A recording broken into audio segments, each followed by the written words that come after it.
Muy bien. Hoy vamos a estar desarrollando el módulo 3. De esta manera estamos dando entonces inicio al módulo 3 denominado Educación Financiera. Aquí vamos a estar viendo temas que ustedes normalmente ya saben, ¿verdad? Se sabe, pero vamos a estar haciendo un refuerzo y recuerden que estas clases estamos dando para que justamente ustedes después puedan transmitirle a sus participantes de una manera sencilla, ¿sí? Y recuerden que no todos los participantes, la mayoría, no maneja este campo, ¿sí? Lo que es la parte de educación financiera, lo que es metas financieras, plan de ahorro, presupuestos. Entonces, les pido por favor que presten atención. ¿Qué son las finanzas? Las finanzas se refieren a una rama de la administración y la economía que estudia el intercambio de capital entre individuos, empresas o estados, con la incertidumbre y el riesgo que estas actividades conllevan.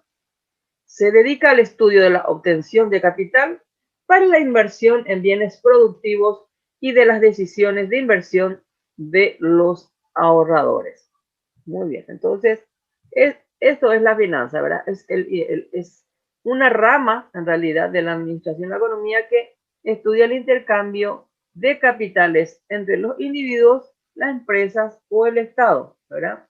Y obviamente, con la incertidumbre, porque no sabemos realmente a cabalidad, a ciencia cierta, qué puede pasar con el dinero, ¿sí?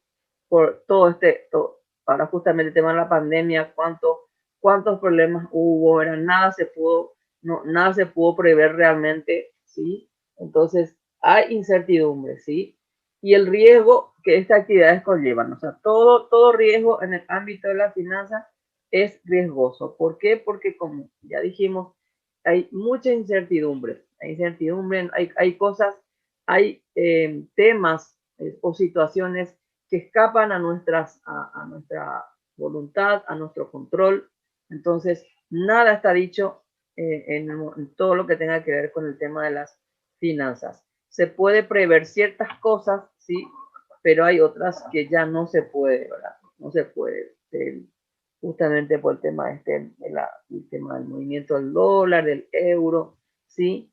Por el tema de justamente de la subida y bajada de esas monedas, el cambio que hay permanentemente en la bolsa de valores, ¿sí? Y todo eso. Entonces, nada es seguro en este ámbito.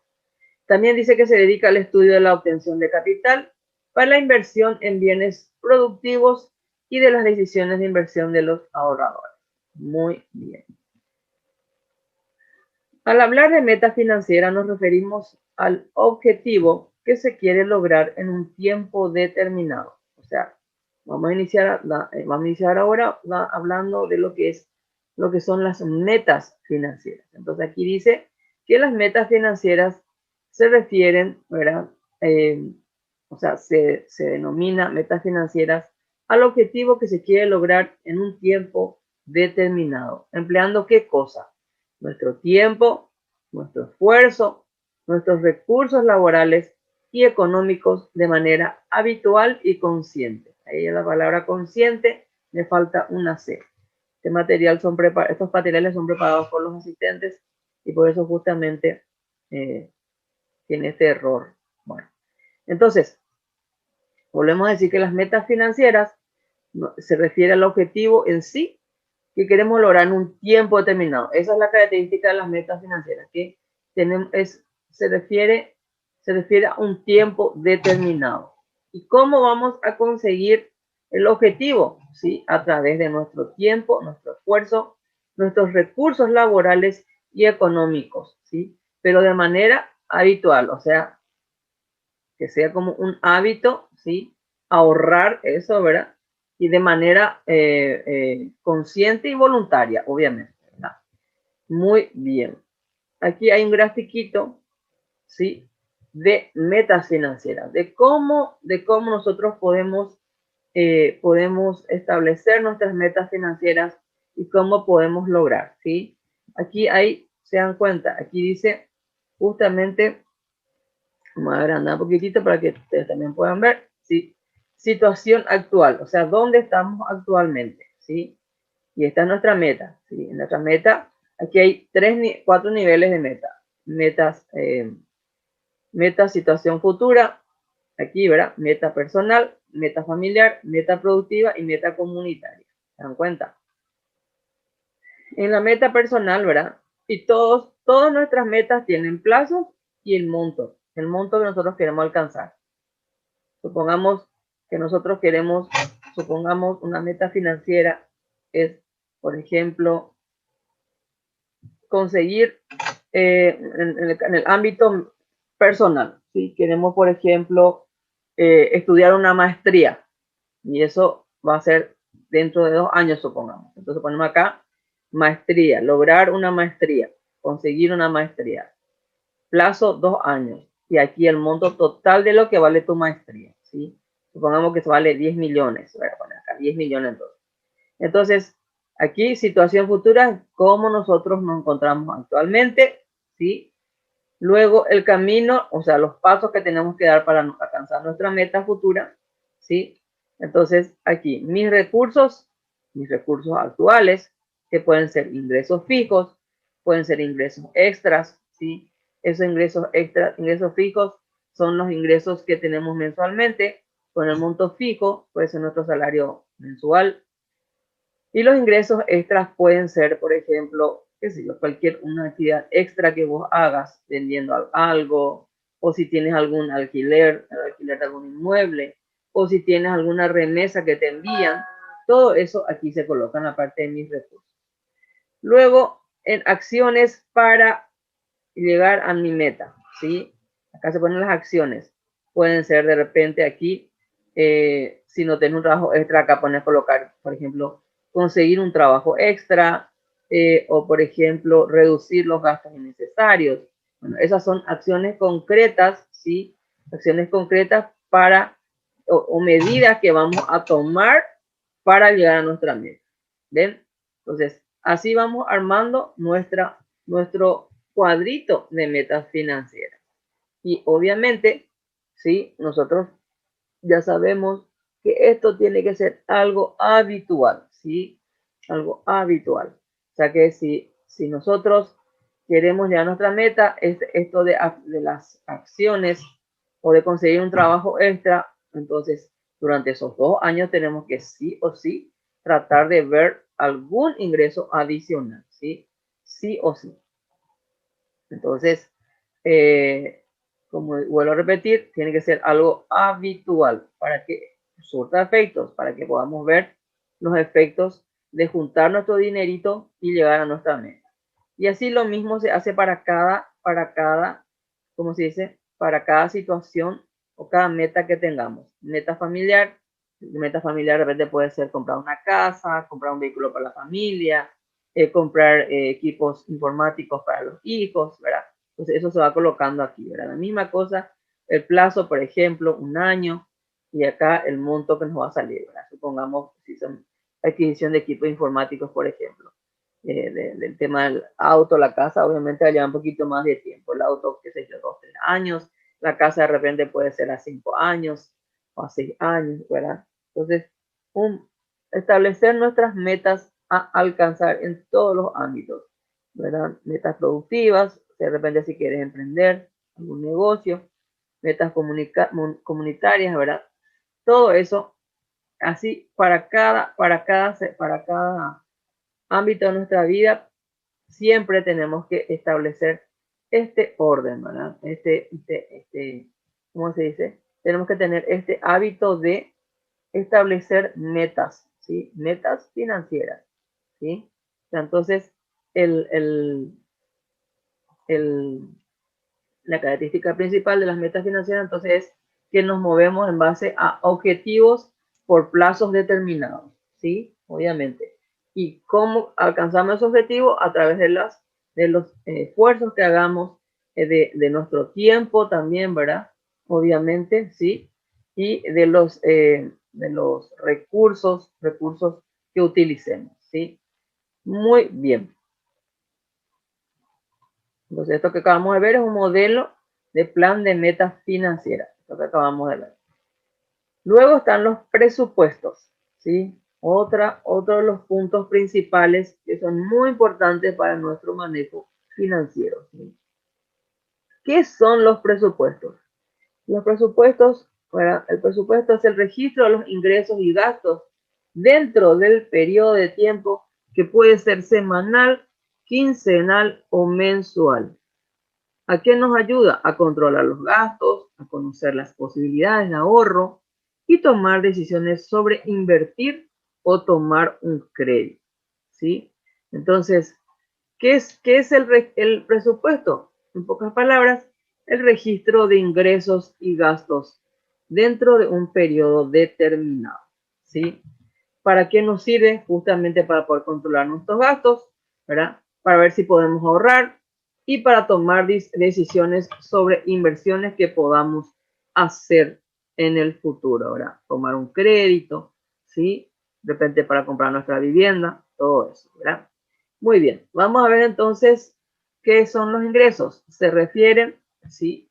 Se refieren a la entrada de dinero, ¿sí? A cambio de trabajo, producción y o ventas de productos o servicios, incluyendo remesas, dinero que nos envían familiares que viven en otra ciudad o país. O sea, en pocas palabras, los ingresos son las entradas de dinero, ¿sí? Entradas de dinero,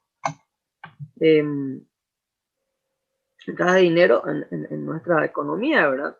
¿A cambio de qué? Por nuestro trabajo, por el trabajo que hagamos o por alguna producción o venta de productos o servicios, o también por algún dinerito que nos estén remitiendo desde del exterior o del interior mismo del país, ¿verdad? ¿Y qué son los egresos? ¿Sí? Se refiere a los pagos por servicios, productos o compromisos financieros asumidos por las personas o familias. Es destinar dinero para conseguir bienes o servicios, ¿sí? Entonces, esos son los egresos, ¿sí? En pocas palabras, eso es todo lo que sale, ¿verdad? Por el pago en concepto de servicios, productos o algún compromiso, alguna deuda financiera que hayamos asumido, ¿verdad? De manera personal o familiar. Aquí vamos a ver un modelo, ¿sí? De presupuesto. ¿Ven? Ustedes pueden verificar. Un poquitito más grande, ¿sí? ¿Ven? Bueno, entonces, ¿qué tiene este cuadro, este modelo? Sería interesante que nosotros en nuestra vida no, diaria, si podamos llevar este registro. Sería tan interesante. Y vamos a ver, vamos a poder notar cuánto dinero se nos escapa de las manos, ¿verdad? Mensualmente. Aquí, por ejemplo, está el cuadro de ingresos, ¿sí? Y el cuadro de egresos. Es como una regla T, ¿se dan cuenta? Ingresos y egresos. En el lado de los ingresos vamos a colocar aquí toditos nuestros ingresos. Ingresos fijos, algún ingreso extra que tengamos, pueden ser comisiones por ventas o puede ser, por ejemplo, como dije hace rato, alquiler. En concepto de alquiler, si tenemos alquilando algún inmueble y nos están pagando por eso, o las remesas que podamos estar recibiendo de nuestros familiares desde el interior o del exterior, ¿sí? Todo lo que sea ingreso a las arcas de ustedes, eso colocan aquí. Y en la parte de egresos van colocando todos los gastos que ustedes tengan. Por ejemplo, aquí dice gastos necesarios, gastos obligatorios, cualquier otro tipo de gastos, gastos inesperados, gastos del negocio, ¿sí? Los gastos, por ejemplo, necesarios pueden ser alquiler de viviendas que estamos alquilando, alimentación, comida, ¿sí? Perdón, es lo mismo, alimentación, gastos de ANDE, gasto de luz, perdón, gasto de ANDE, gasto de agua o SAP, ¿verdad? También puede ser todo lo que necesitamos realmente, ¿sí?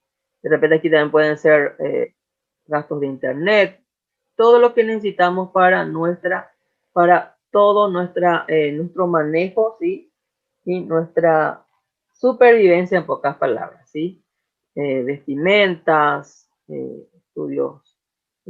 gastos para el estudio de los niños, ¿verdad? Todo eso puede ir en gastos necesarios. En gastos obligatorios, aquí pueden poner, por ejemplo, si tienen algún impuesto que pagar, ¿sí? Si tienen algún seguro que pagar, si tienen alguna deuda que pagar, si hay algún compromiso financiero, aquí se colocan gastos obligatorios. En cualquier otro tipo de gastos, ¿sí? Ustedes pueden aquí colocar cualquier otro gasto que ustedes quieran colocar, cualquier tipo de gasto. En la parte de gastos inesperados están, por ejemplo, los gastos de internación, gastos en hospitales, gastos en farmacias, ¿sí? Son todos inesperados. Puede ser también el arreglo del vehículo, arreglo de algo en la casa. Esos son gastos inesperados, ¿sí? Cosas que no se pueden prever. Y en el tema del gasto del negocio, en caso de, ¿sí? En caso de que de repente tengas que hacer alguna, ¿cómo se dice? Algún pago por algún negocio que estás queriendo emprender, ¿verdad? Todo lo que tenga que ver, ¿sí? Entonces, porque eso también sale inicialmente de tu bolsillo, por eso entonces también ponen aquí, ¿verdad? Entonces, luego, una vez que tengas todo esto, se suma toda esta columna, se coloca aquí el total, luego se suma toda esta columna y se coloca aquí el total, ¿sí? Y luego, al finalizar, ¿verdad? Esto te va a servir después para hacer tu cálculo de capacidad de pago que vamos a ver luego, ¿verdad? Una vez que tengamos todo nuestro ingreso y nuestros egresos, vamos a poder ver si realmente estamos gastando más de lo que nos ingresa o si estamos prácticamente empatando, lo cual no es bueno, ¿verdad? Financieramente hablando, no es bueno que nuestros gastos sean iguales a nuestros ingresos, ¿sí? Y menos todavía si nuestros gastos son mayores a nuestros ingresos. Bueno, entonces, imagínense si ustedes día a día, es más, les desafío y les animo a que un día se tomen el trabajo de agarrar una agendita y anotar cualquier dinerito que sale del bolsillo de ustedes. Por ejemplo, se van por ahí, supongamos que se fueron en el trayecto de su casa y el trabajo, ¿sí? Le pidieron moneditas en el semáforo, ¿sí? Y dieron 2.000 aquí, 2.000 allá, bueno, anoten ese monto, ¿sí? Después de repente se les ocurrió, se fueron por ahí, tuvieron hambre, compraron unas empanaditas, una gaseosa, anoten ese monto. Después, de repente estuvieron en el trabajo, se organizó algún brindis por el festejo de alguien, ustedes tuvieron que dar de forma sorpresiva un 20.000, 30.000, anoten ese monto. Todo lo que va saliendo en el día. Les animo a que anoten y que al fin de semana revisen cuánto dinero salió de su bolsillo. Y se van a dar cuenta cómo realmente perdemos fácilmente el control de nuestros gastos. Y ahí se van a dar cuenta de la cantidad de gastos innecesarios que tenemos, ¿sí? Eso es bueno, yo les digo esto justamente por experiencia propia, ¿sí? Yo decía, pero ¿qué es lo que se me va todo mi dinero? Sí, sí, ¿verdad? Entonces un día tomé el trabajo de anotar. Impresionante es cómo se va el dinero, ¿sí? En pavadas que uno va dando en el día, ¿sí? Imagínense si ese dinero en vez de estar dando todo ese dinero, si ustedes se ponen a ahorrar, en vez de agarrar ir a comprar la empanadita, guardan y ahorran en una latita. De repente sería un lindo ejercicio, yo también hice así un ejercicio una vez, ¿verdad? De cuánto esas moneditas de 1.000, monedas de 500, de 2.000, de 5.000, ¿sí? Que de repente te están molestando, ¿sí? Entonces, en tu cartera, a mí de repente parece que se me va a romper toda la cartera de tantas monedas que hay. Y voy metiendo entonces en una alcancía grande, ¿sí? Y un día hice ese ejercicio, justamente. Voy a ver un poco cuánto voy a ahorrar si saco las monedas y pongo todo en este lugar y voy vaciando todas las monedas que recibo en el día por en concepto de en concepto de vueltos, ¿verdad? Entonces, hice ese ejercicio y realmente, gratamente, a fin de mes conseguí ahorrar 300.000 guaraníes con las moneditas, ¿sí? Toda esta vida es hábito y disciplina. Si ustedes quieren, se van a sorprender, ¿verdad? Con esos pequeños hábitos que hagan o pequeñas decisiones que tomen.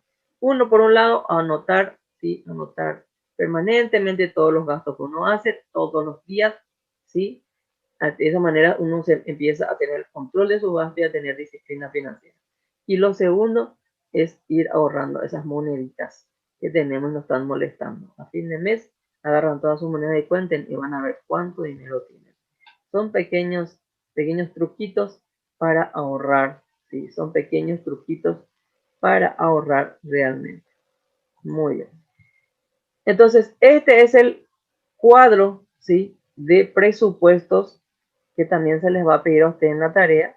Entonces, en realidad la tarea no aparece como cuadro, pero sí aparece en forma así continua, ¿sí? Entonces, para que ustedes puedan hacer. Aparece el cuadro de metas financieras y este cuadro. Así que, por favor, les pido que lo hagan. Bueno, si tienen alguna duda, por favor, se van anotando. Y antes de terminar, 10 minutos antes vamos a tener tiempo de preguntas y respuestas. Muy bien. Ahora vamos a empezar a ver lo que es el ahorro, ¿sí? El ahorro. Se refiere a guardar el dinero a fin de utilizarlo en un futuro. Eso es el ahorro. Guardar nuestro dinerito para utilizarlo luego en un futuro. Es una decisión consciente, vuelve a faltar la letra C ahí, sobre el uso de los ingresos, ¿sí? Es una decisión consciente sobre el uso de los ingresos. Todas las personas, independientemente al monto de nuestros ingresos, podemos ahorrar, ¿sí? O sea, no hay eso de que, ay, no me sobra el dinero para nada. Aunque ustedes no crean, ¿sí? Cualquier 5 o 10 mil guaraníes que ahorremos o tomemos nuestra platita, cualquier 50.000 a fin de mes, les puedo asegurar que va a surtir efecto en un plazo determinado, ¿sí? Lo ideal siempre, ¿verdad? Hay muchísimos sistemas de ahorro, ¿sí? Pero lo ideal sería que, por ejemplo, a fin de mes agarremos un 10% de nuestro salario y podamos guardar. Sin necesidad de que pensemos, vamos a usar para esto, vamos a usar para esto, no. Ahorrar, hacernos del hábito, solamente para hacernos del hábito de ahorrar. 10% de nuestro salario, guardamos. 10% de nuestro salario, guardamos. En nuestra cuentita, ya sea en el banco, en la cooperativa, ¿sí? Y después a fin de año revisen su cuentita y van a ver, ¿sí? Van a ver el dinerito que tienen ahorrado. Es otro de los hábitos maravillosos que podemos empezar a practicar, ¿sí? Y vamos a ver los resultados. Sería ideal que podamos hacerlo y se van a sentir muy bien. Si no pueden el 10%, háganlo el 5%, ¿sí? O sea, establezcan un porcentaje de tal manera a que puedan habituarse para lograr el hábito y la disciplina nada más. Porque el hábito y la disciplina es como un círculo así, ¿verdad? El hábito lleva a la disciplina y la disciplina lleva al hábito, ¿sí? Entonces, es con nada más que como para hacernos esa disciplina y ese hábito de guardar el dinero permanentemente, ¿sí? El ahorro puede ser, tiene ciertas ventajas, ¿sí? El ahorro puede ser formal e informal, ¿verdad? El formal tiene las ventajas de que es seguro, genera intereses a favor y está resguardado por el BCP. O sea que el ahorro formal se refiere al dinero que podamos guardar, ¿sí? En los bancos y cooperativas, ¿sí? Entonces, es seguro, genera intereses a favor y está resguardado por el BCP. El informal, que es justamente el dinero que no guardamos en ninguna institución y lo guardamos en nuestra casa, por ejemplo, ¿verdad? ¿Cuáles son las ventajas del ahorro informal? Es que es más cercano, es accesible y tenemos disponibilidad inmediata. Entonces, hay maneras y maneras de guardar, ¿sí? Hoy en día es cierto, hay muchos peligros por el tema de los asaltos domiciliarios y todo eso, ¿verdad? Pero tenemos que saber guardar el dinero. No hace falta que pongamos debajo del colchón, que es el primer lugar donde los ladrones buscan, ¿verdad? Entonces, como anécdota les cuento, ¿verdad? Mi mamá, por ejemplo, ella es una persona que tenía su profesión. Entonces, cuando empezaron a venir los hijos, nosotros somos 6 hermanos, pero los 5 primeros, todito en escalerita. Entonces, mi mamá tuvo que dejar su trabajo, ¿verdad? Su profesión. Y entonces se dedicó a cuidarnos a nosotros, ¿verdad? Fue ama de casa. Entonces, mi papá, eso fue una decisión en conjunto que tomaron con papá, ¿verdad? Para que nosotros podamos salir todos bien, ¿verdad? Bien educados. Entonces, mamá se iba a quedar y papá iba a trabajar, ¿verdad? La típica figura, ¿verdad? Tradicional de familia. Lo cual, dicho sea de paso, le agradezco mucho a mi madre, ¿verdad? A mi padre, por la decisión que tomaron. Entonces, mi mamá, al final, mi papá le pasaba una suma mensual a mi mamá para sus gastos personales. Aparte de lo de darle para la casa, los gastos de la casa, le daba también un dinerito para ella. Y ella sabía ahorrar tanto. Dios mío, qué mujer que sabe ahorrar. Hasta hoy día. Eh, Llegó un momento dado que mi mamá tenía más dinero ahorrado que papá, con eso ya les digo todo. Y mi mamá había sido, ahora de grande, yo me enteré cuáles eran sus, nosotros nunca vimos dónde ella tenía dinero, ¿verdad? Famoso que los hijos se rebuscan en los roperos, los padres, ¿verdad? Cuando uno es criatura. Entonces, para curiosear, ¿no? Ni siquiera para sacar, sino para curiosear nomás. Nosotros siempre, hasta las fotos, los álbumes familiares sacábamos todo. Teníamos un montón, mamá se playaba. Desde buscándolo por los álbumes siempre tocábamos todos los, pero nunca encontramos dinero, nada.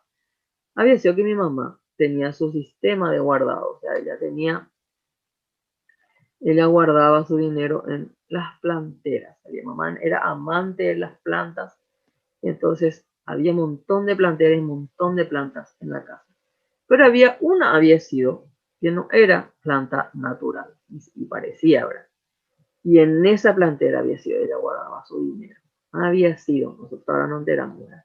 Tenía tierra, tenía todo, ¿verdad? Y había sido que en esa tierra tenía todo escondido su dinerito, ¿sí? Fajos de dinero, imagínense. Bueno, esa es una manera de ahorro informal, ¿sí? Pero muy seguro, por cierto, porque hasta ahora por lo menos ni siquiera sus hijos sabíamos. Así que con eso ya pueden darse cuenta de cuán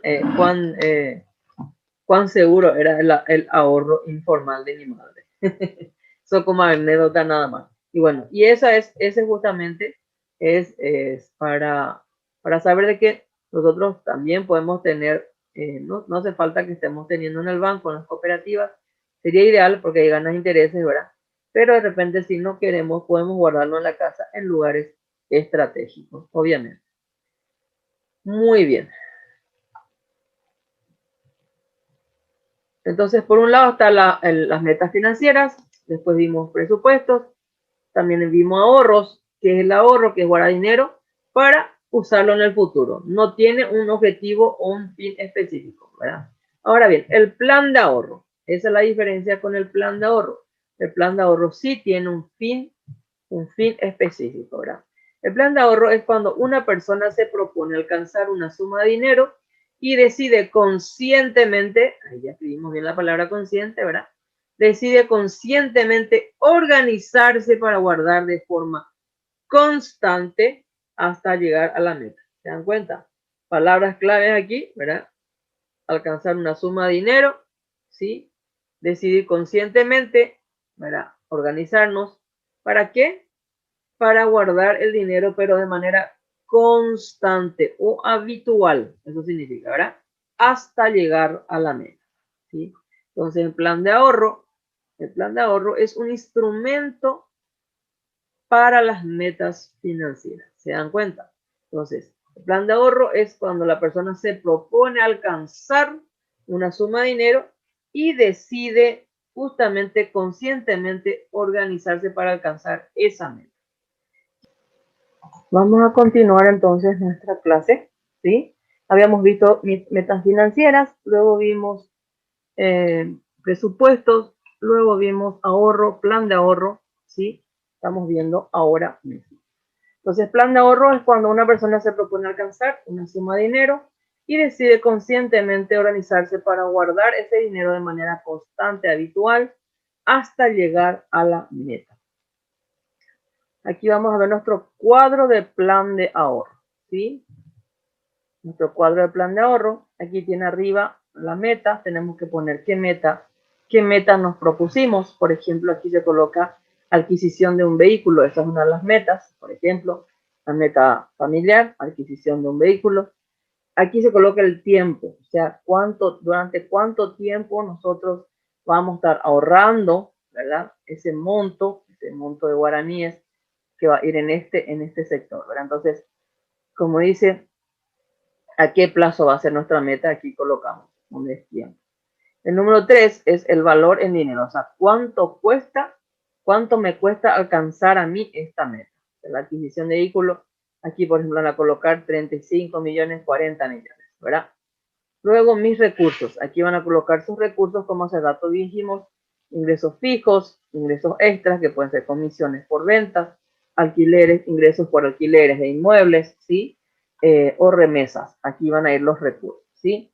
Y luego aquí ahorro, si vamos a ahorrar de manera mensual, de manera quincenal, de manera semanal, ¿sí? Porque hay algunas personas que tienen su ingreso fijo, pero tienen un ingreso extra semanal, por ejemplo, entonces de repente puede ser semanal, ¿verdad? Entonces aquí vamos marcando si es por día, por semana o por mes, ¿sí?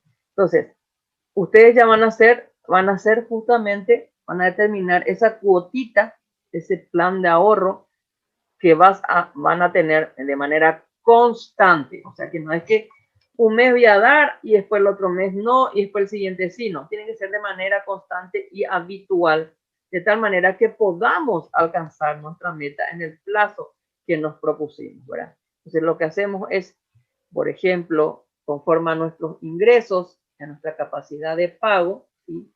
Nosotros lo que hacemos es, tenemos nuestros ingresos, vemos cuánto cuesta nuestra meta, cuánto cuesta nuestra meta, cuánto es nuestro ingreso y hacemos el cálculo de cuánto podemos ahorrar por mes para alcanzar esa meta. Entonces ahí ponemos el plazo, pues, supongamos que nuestro dinerito no nos da tanto para hacer en 2 años, entonces podemos poner a 4 años, entonces ponemos el plazo 4 años, y durante 4 años, ¿cuánto es lo que tenemos que ahorrar, por ejemplo, de manera mensual y constante?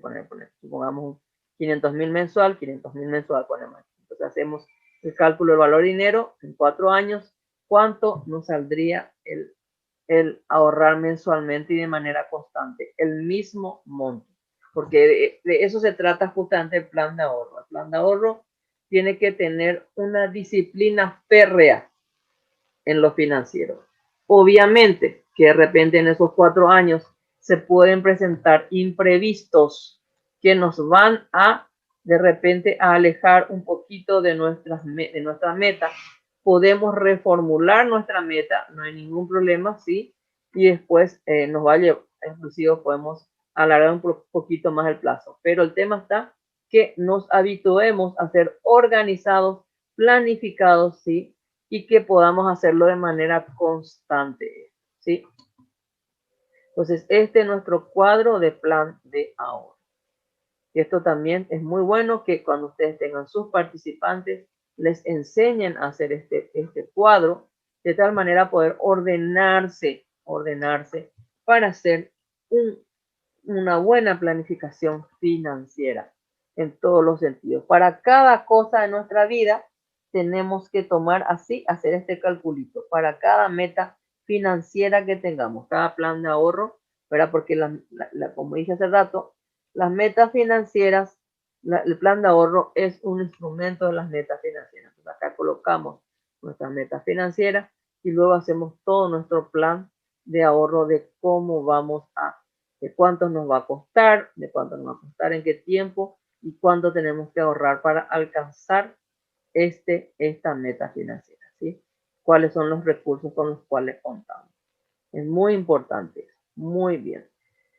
Ahora vamos a entrar en lo que es la parte del crédito, que es algo sumamente delicado e importante también que podamos transmitir muy bien a nuestros participantes, sobre todo a los jóvenes que no tienen un buen manejo o un buen, ¿cómo se dice?, conocimiento sobre el tema del crédito, ¿sí? Entonces, ¿qué es el crédito? Es la obtención de dinero o bienes en el presente, ya sea de instituciones financieras o de particulares, ¿sí?, el cual debemos pagar en un futuro o en el futuro, ¿sí? Entonces, el crédito es obtener dinero, ¿sí?, o bienes, ya sea de instituciones financieras o de particulares, sobre el cual debemos pagar en el futuro, ¿sí? Obviamente. Y este crédito, obviamente, tiene sus recargas porque como vamos a devolver el dinero en el tiempo, tiene su recarga con los intereses correspondientes. Eso tenemos que dejarle bien claro a los jóvenes, ¿sí? Que antes de tomar un crédito tienen que pensar bien, ¿sí? El concepto de deudor, o sea, el deudor es la persona quien toma o adquiere un crédito o préstamo. O sea, es el que está prestando el dinero, ¿sí?, para su beneficio.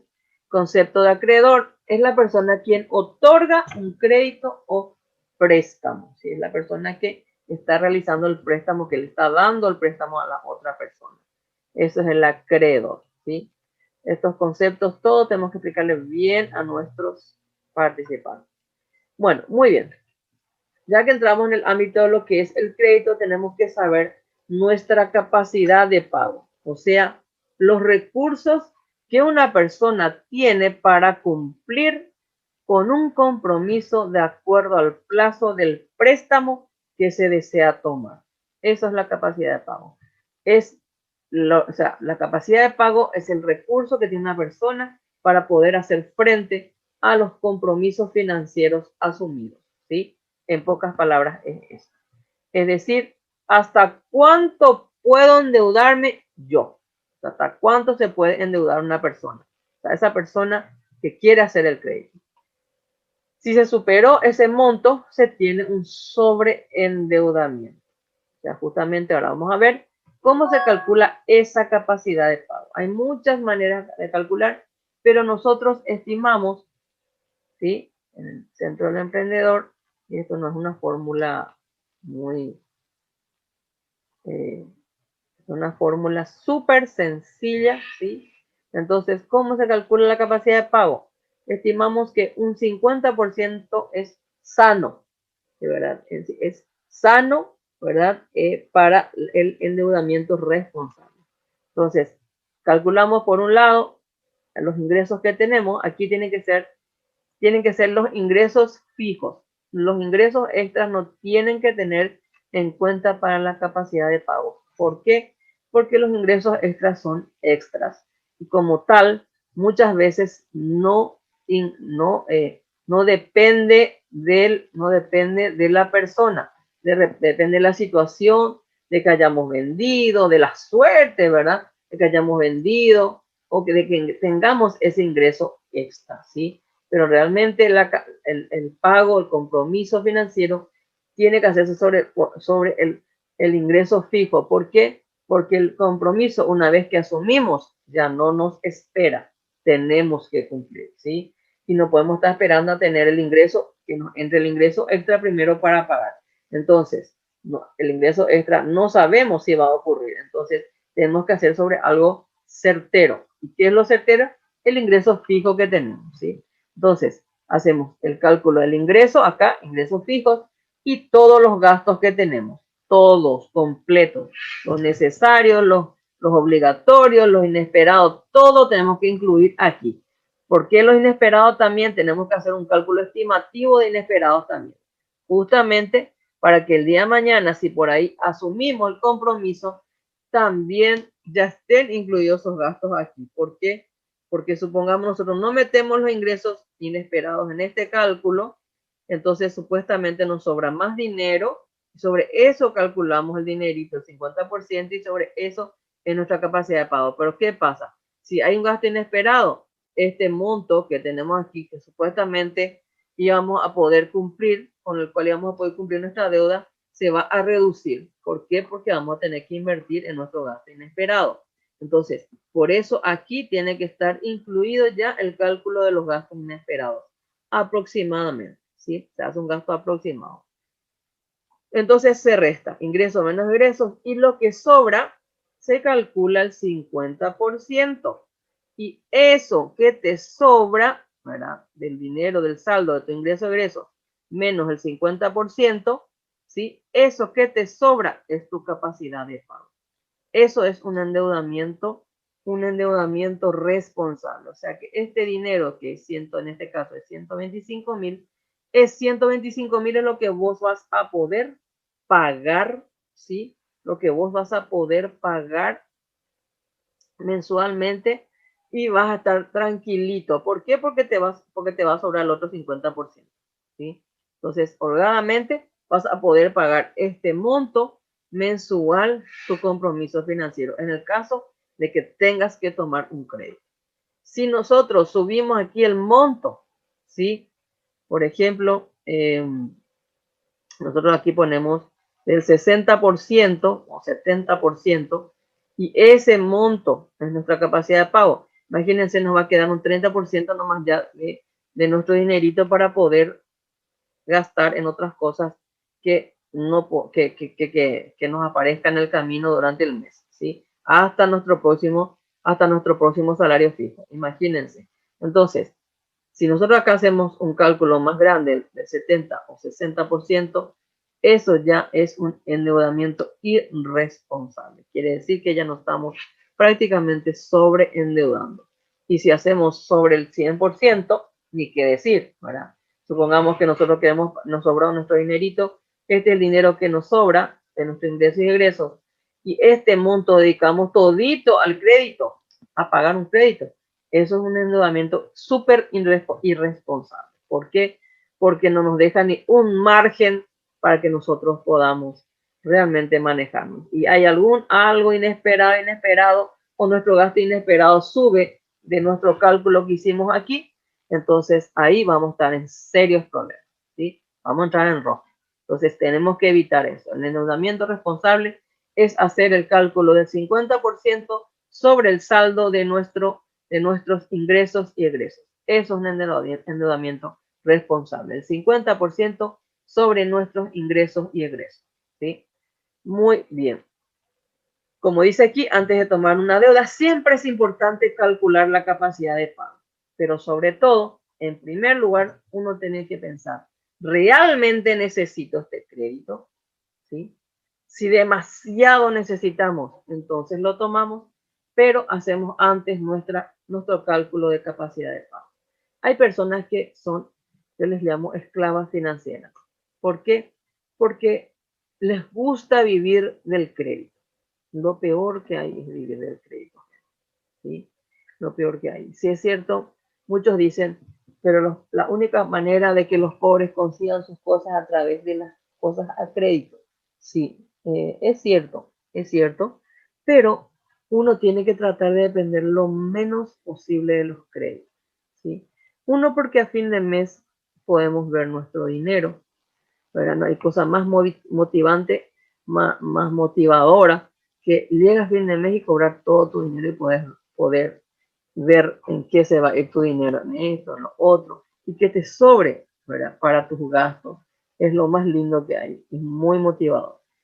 Pero hay personas que llegan a fin de mes o, por ejemplo, terminan de pagar un crédito o no terminan de pagar, están por pagar todo, faltan 1 o 2 meses y ya están pensando en qué otros créditos van a tomar. Y eso, por ejemplo, está muy mal. Esa esclavitud financiera tenemos que desterrar de nuestras cabezas y tenemos que ayudarles a desterrar a nuestros participantes. Hoy en día los jóvenes, por ejemplo, piensan que total, a crédito voy a comprar. Compran su moto a crédito, compran para sus camas, para su televisor, para sus jueguitos, ¿sí? Todo a crédito. ¿Y qué pasa? De repente se quedan, aparte de que los jóvenes no tienen mucha conciencia de lo que es el compromiso financiero, ¿sí?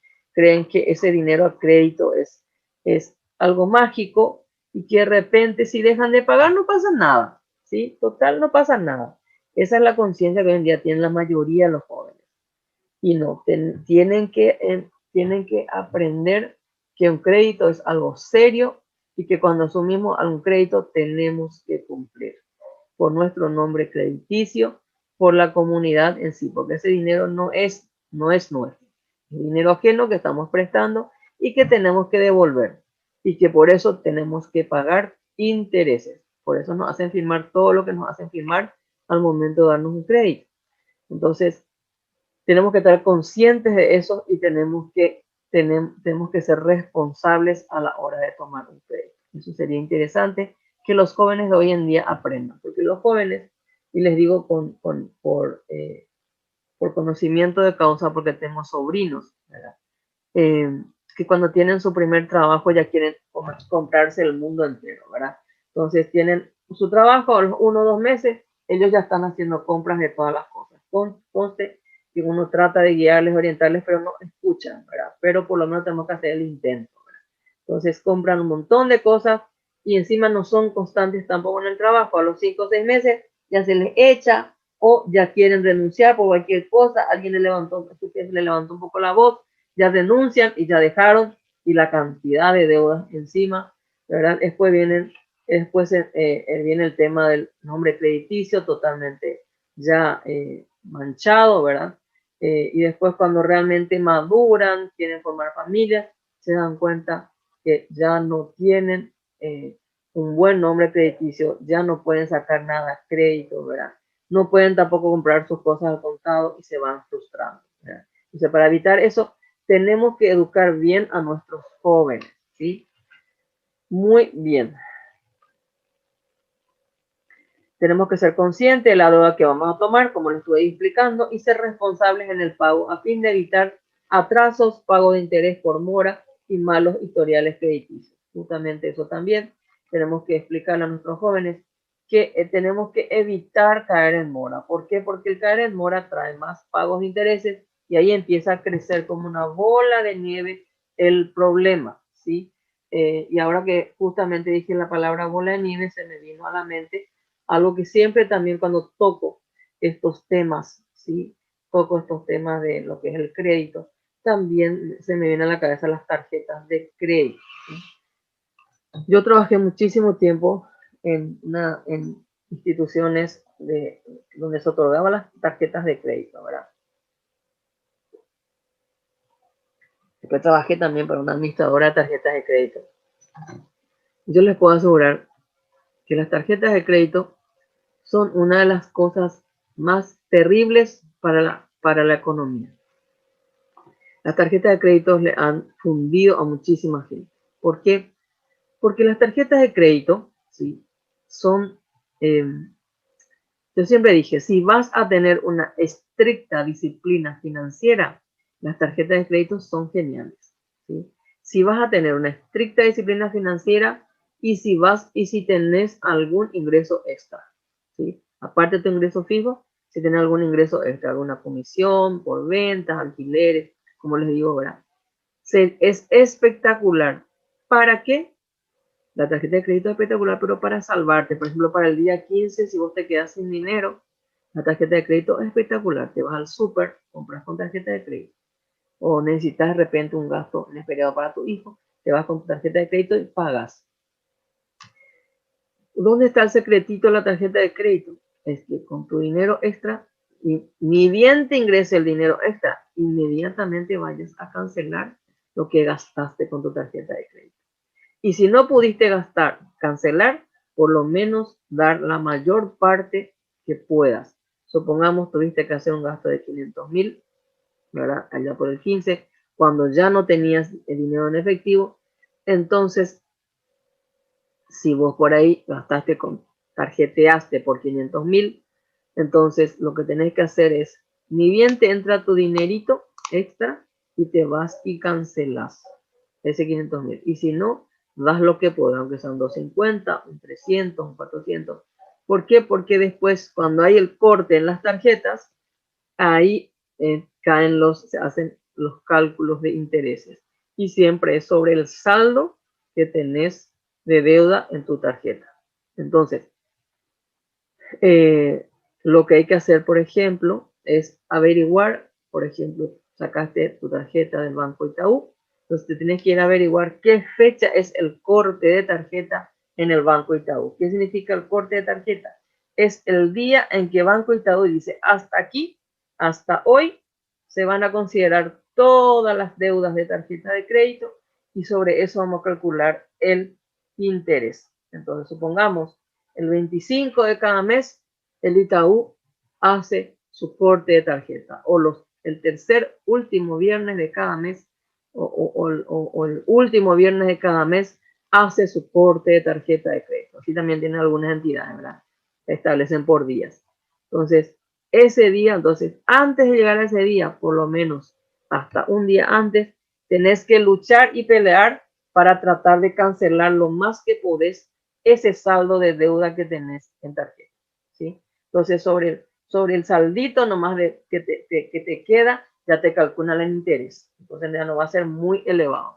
Por eso digo, la tarjeta de crédito es genial si tenés una estricta disciplina financiera. Pero si no la tenés, si nunca luego tenés dinero, si siempre luego estás haciendo préstamos, por favor, tiren, rompan, escondan su tarjeta de crédito. Porque ahora las tarjetas de crédito te regalan, ¿verdad? Tú entras a un banco y ya te traen la tarjeta de crédito. Y eso a mí me pone mal porque, por ejemplo, a los jóvenes es como un mono con gilet, ¿verdad? Es la tarjeta de crédito de los jóvenes, ¿verdad?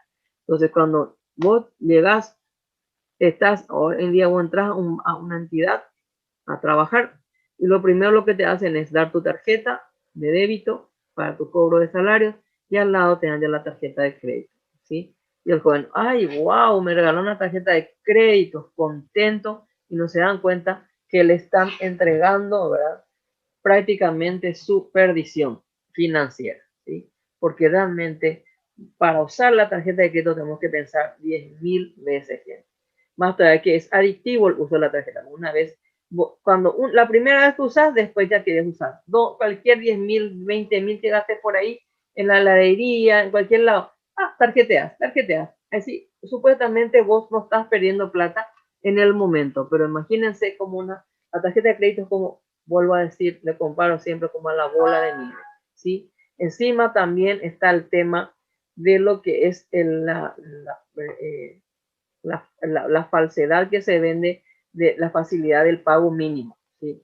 La gente no se da cuenta que cuando hace el pago mínimo, no está descontando absolutamente nada de su deuda, sino lo que hace es nada más mantener activa la tarjeta cuando hace el pago mínimo, ¿verdad? El pago mínimo te dice 100.000 guaraníes, pago mínimo 200, 300.000 guaraníes. Y no se dan cuenta que ese 200, 300.000 guaraníes, que es fruto de tu esfuerzo, es como que vos pones así y le prendes un fuego. ¿Por qué? Porque justamente ese pago mínimo no sirve para nada, solamente para mantener activa tu tarjeta y no te corten el crédito. Pero no sirve para descontar nada de tu saldo, ¿verdad? Para que después a fin de mes te cobren el interés. Eso va creciendo mes a mes como una bola de nieve. Hay gente que paga el pago mínimo, pensando que puede ir descontando o pensando que más adelante va a tener un ingreso fijo con el cual va a poder gastar y cancelar su tarjeta. Y es mentira. Es una mentira, una falacia que va creciendo, ¿verdad? Cada vez más como una bola de nieve y después llega un momento dado en que te ves acogotado y no puedes pagar más, no puedes ni siquiera el pago mínimo ya puedes hacer porque el pago mínimo va creciendo cada vez más por culpa de que tu deuda crece cada vez más y después ni el pago mínimo ya puedes hacer y llega un momento dado que después dejas de pagar, después ya viene el embargo ejecutivo y demás cosas, o descuentos o los embargos ejecutivos tanto de cosas materiales en tu casa o embargo ejecutivo de tu dinero, entonces de tu salario mensual. Entonces para evitar todas esas cosas, tratemos de tomar conciencia nosotros y también a nuestros jóvenes, no usen tarjetas de crédito, ¿sí? La tarjeta de crédito ha fundido a muchas personas, a muchas familias. ¿Está bien? Muy bien. Cuando hacemos un crédito, siempre tenemos que preguntar y tener en cuenta el plazo, la tasa de interés y las penalidades en caso de incumplimiento. O sea, tenemos que informarnos, gente, ¿sí? Tenemos que informarnos siempre cuando hacemos cuando hacemos un crédito, ¿sí? Hay muchas personas que con tal de tener dinero firman, ya está y ya se van. No, tómense el trabajo de, cuando están frente al ejecutivo de cuentas, en los bancos, en las financieras, en las cooperativas, tómense el trabajo de hacer todas las preguntas correspondientes, ¿verdad? El plazo, la tasa de interés, la tasa de mora en caso de atraso, todo eso pregunten. Pero hay muchas veces cuando firmamos pagaré, hay en la parte donde dice el porcentaje que te van a cobrar por mora, no te ponen, dejan en blanco. Háganle llenar sí o sí al ejecutivo de cuentas. No firmen nada en blanco cuando están firmando un pagaré. Por favor, eso ustedes tengan en cuenta eso y también transmítanle eso a sus participantes. Nada de lo cuando estamos firmando pagaré, nada tiene que estar en blanco. Ni siquiera esa partecita donde está el porcentaje que te van a cobrar de interés por mora. En que te hagan poner todo y ahí una vez que te pongan todo, ahí recién procede a la firma. Y la firma, acuérdense, siempre en forma lateral, de abajo para arriba, en forma derecha, hasta alcanzar la última línea la última línea de escritura, ¿sí? De la escritura. ¿Por qué? Para evitar de que quede algún espacio en blanco donde después te puedan llenar a máquina, ¿verdad? Cualquier otra cosa que tengan que pagar. Cuiden mucho todos esos detalles, ¿sí? Y si no van a poner la firma hasta la última línea, rayen con una raya así hasta la última, como si la última línea de escritura, de tal manera que nadie pueda escribir en ese espacio en blanco. Tienen que tener muy en cuenta todo ese tipo de pequeños detalles cuando estamos haciendo préstamos ya sean bancos, financieras, cooperativas y ni qué decir con personas particulares, con los famosos usureros. Cuidado, cuidado, gente, por favor, no se metan con los usureros, que también han producido resquebrajamientos en muchas familias, ¿sí? Perdido sus casas, sus bienes materiales que con tanto esfuerzo han tratado de conseguir durante toda su vida. Para hacer nuestro crédito siempre tenemos que tener un destino establecido para el crédito, no endeudarse si realmente no hay necesidad o urgencia de por medio. Es lo que les dije hace rato. Solamente, ¿verdad? Solamente endeudarse en caso de necesidad extrema, ¿verdad? Solamente caso de necesidad extrema. Y por último, vamos a hablar ahora lo que es el sistema financiero, ¿verdad? ¿Qué es el sistema financiero? Es lo que permite el relacionamiento entre los individuos con unidades económicas, instituciones y entidades financieras a través del intercambio de productos, instrumentos y servicios. Los sistemas financieros permiten que el dinero se movilice dentro de una economía. Entonces es lo que permite que nos relacionemos entre nosotros, ¿verdad?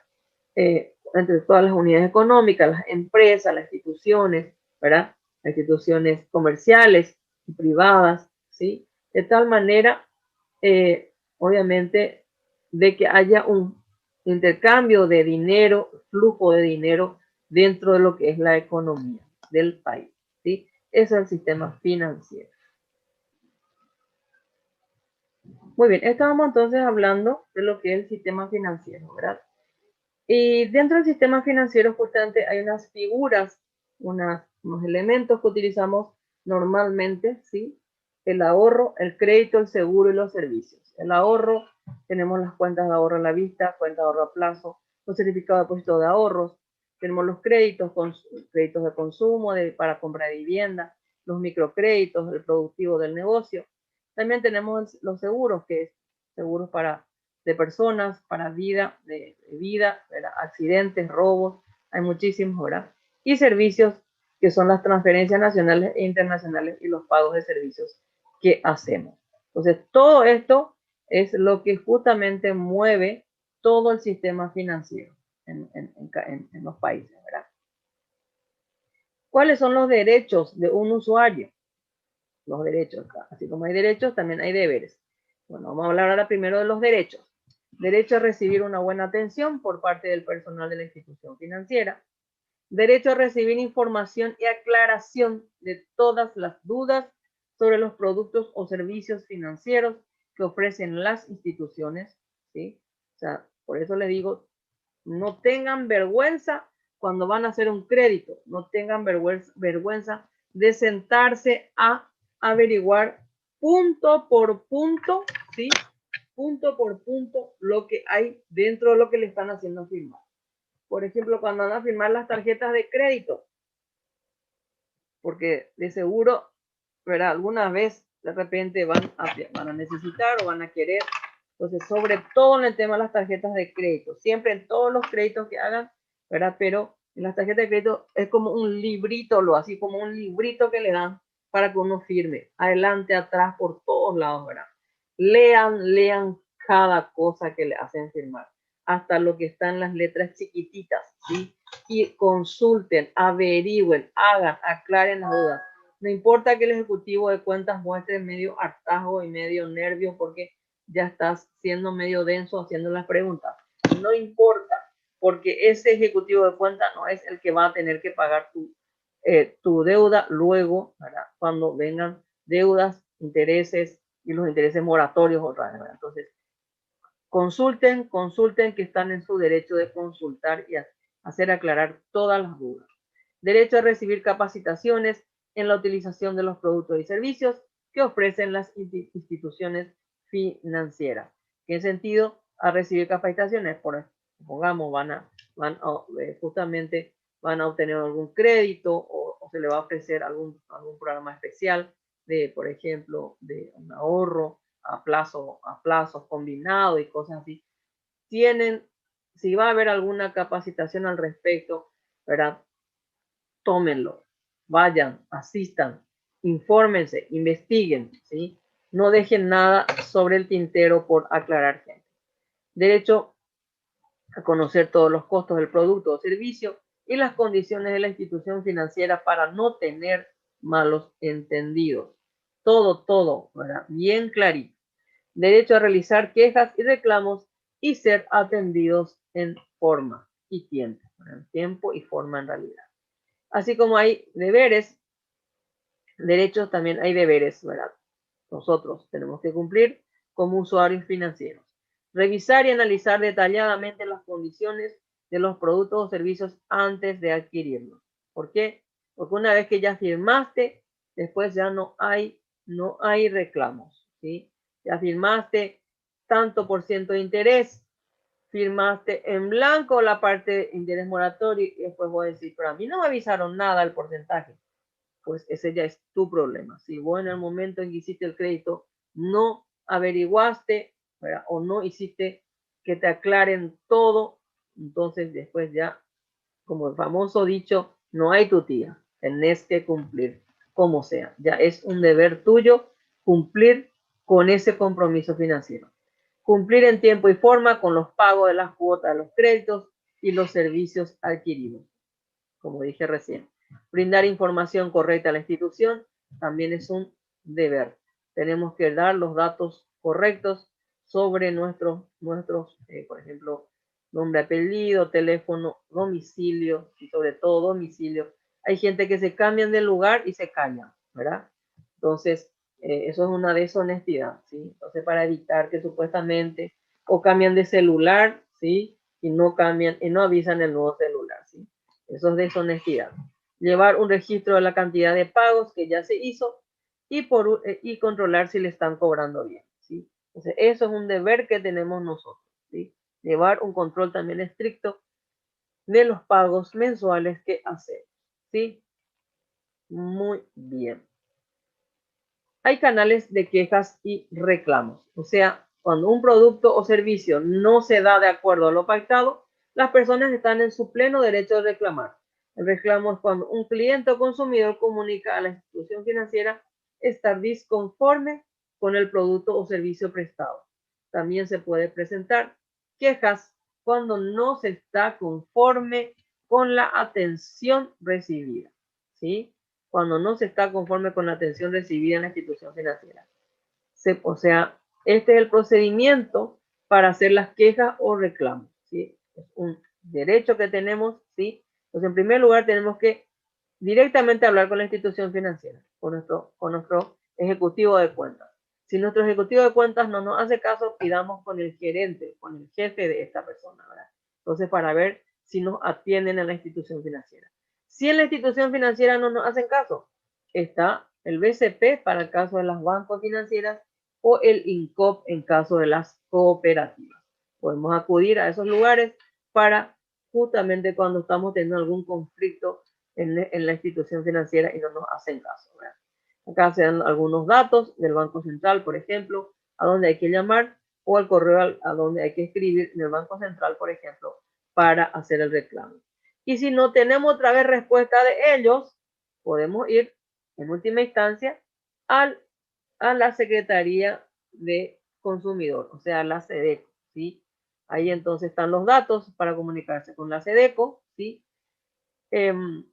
Y muchos dicen, ah, no, la SEDECO no sirve para nada. Yo les cuento por experiencia, una anécdota rapidito, pero una anécdota un poco jocosa a la vez también. En su momento, después que pasó todo, me dio risa, pero en su momento nos dio rabia, ¿verdad?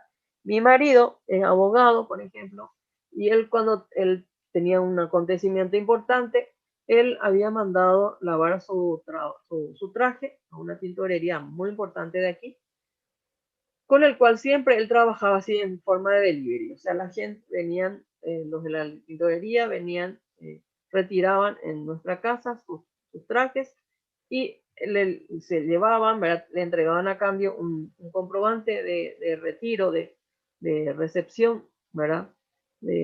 Tipo como un ticket, donde constaba de que él entregó un traje azul, inclusive bien detalladito todo, ¿verdad? Traje, pantalón azul, todo bien detalladito y con una numeración. Entonces ellos llevaban, lavaban todo y al día siguiente te traían de vuelta el traje, ¿verdad? Y te entregaban, ¿verdad? Y vos le entregabas el ticket y ya está, ¿verdad? Siempre se manejó de esa manera con esa tintorería. Nunca tuvo ningún problema. Pero un día tuvo un pequeño, gran problema. Cuando llegó el traje, le había mandado lavar un traje hermoso que él tenía, mandó construir, ese traje mandó elaborar en lomo, ¿verdad? Justamente, era un traje precioso, azul, uno de los que más él quería, uno de los que más le gustaba, ¿verdad? Un azul muy lindo, ¿verdad? Y él no, lastimosamente, no revisó.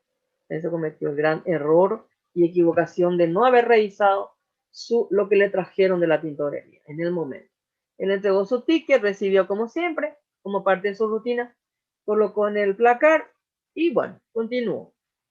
Llegó el día del evento, que fue creo que 2 o 3 días después, él saca el traje de conjunto para ponerse, saca el saco, todo muy lindo, y abajo el pantalón era para una criatura de 12 años. El mismo color, la misma tela, todo, pero era para una criatura de 12 años. No sé si se encogió, no creo que se haya encogido, ¿verdad? Pero evidentemente no era el mismo pantalón de él. Entonces él llama a la tintorería a reclamar y le dijeron que no, que ellos entregaron como tenía que entregarse. Y bueno, entonces al día siguiente mi marido obviamente que ponerse otro traje, por suerte siempre tiene varios, ¿verdad? Pero él quería ponerse ese, ¿verdad? Entonces se fue bastante molesto a su evento con otro traje. Después el día siguiente se fue a la tintorería a reclamar. Los empleados la atendieron, no le reconocieron. Pidió hablar con el gerente. El gerente la misma cosa, le dijo que él confiaba en sus empleados y que él había entregado ese pantalón. Y él le dijo, pero a usted, ¿le parece que esto puede ser mío? Le dijo, y le mostró, ¿verdad? Y le dijo, bueno, es el pantalón que usted nos entregó. Y le dijo, ¿cómo yo voy a entregarle un pantalón que ni siquiera tengo en mi casa? Le dijo, yo no tengo en mi casa un pantalón de este tamaño. Bueno, entonces ellos no quisieron hasta el último reconocer, entonces él se fue a la sede, directo se fue a la sede, se fue a reclamar. Entonces tiene todo un proceso, ¿verdad? Que la SEDECO llama, se tienen que acercar las pruebas, las partes tienen que acercar sus pruebas. Mi marido acercó fotos, acercó, inclusive, me acuerdo que él siempre tiene una disciplina, ¿verdad? De que él, cuando recibe algún ticket o algo así, le saca foto por si se le pierda, ¿verdad? También sacó la foto del ticket de la tintorería que comprobaba que ellos habían llevado y traído en la casa. También las facturas, todo eso, porque con facturas se manejaban, ¿verdad? Y bueno, en síntesis, lo de la SEDECO, llegó un día, le citaron a los dos, le citaron a los dos y ellos hacen de mediadores, ¿verdad? Entonces trataban de mediar para que se llegue a un acuerdo. El gerente, cerradísimo en su postura, dijo que no y que no. Y mi marido también re cerrado, obviamente le dijo, yo lo único que quiero es que se me dé mi pantalón. Yo no quiero otro pantalón, solo un pantalón, ¿verdad? Quiero que se me devuelva mi pantalón. Y pues, es por la actitud más que nada lo que le daba rabia, ¿verdad? Entonces, al final no se llegó al acuerdo el día de la mediación. Bueno, entonces después en un proceso de análisis, verificación y demás, la SEDECO terminó sentenciando a favor de mi marido, ¿sí? Entonces les sentenció a los de la tintorería a devolverle un traje nuevito. O sea, no solamente el pantalón, una elaboración de un traje completo en el mismo lugar de donde se había confeccionado, que era el lomo, porque mi marido justo también había presentado la factura del traje del lomo, ¿verdad? Entonces, al final tuvo que, la tintorería salió perdiendo más lejos porque no solo tuvieron que devolver la elaboración de un pantalón igualito, sino el traje completo. Entonces, hasta hoy mi marido tiene su traje, un ratito.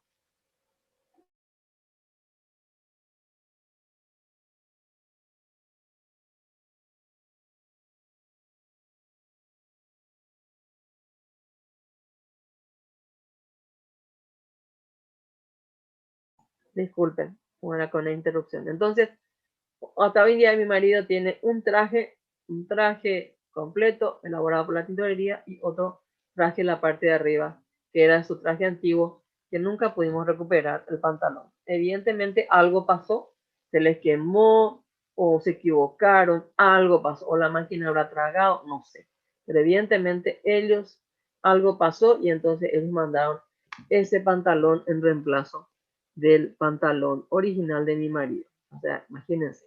Obviamente de esa vez nunca más ellos perdieron un cliente para siempre, cliente encima fiel porque siempre él todos los meses le mandaba por lo menos 2, 3 trajes para lavar, perdieron un cliente fiel, todo por no mandar elaborar un pantalón. Y la SEDECO en ese caso sirvió muchísimo, ¿verdad? Para la sentencia, ¿verdad? A favor del consumidor, obviamente. Y bueno, en síntesis, en pocas palabras, sí podemos, yo por lo menos, mi familia, mi marido y yo podemos decir que la SEDECO sí sirve, realmente. Muy bien, y con esto damos por finalizado el día de hoy nuestra unidad 3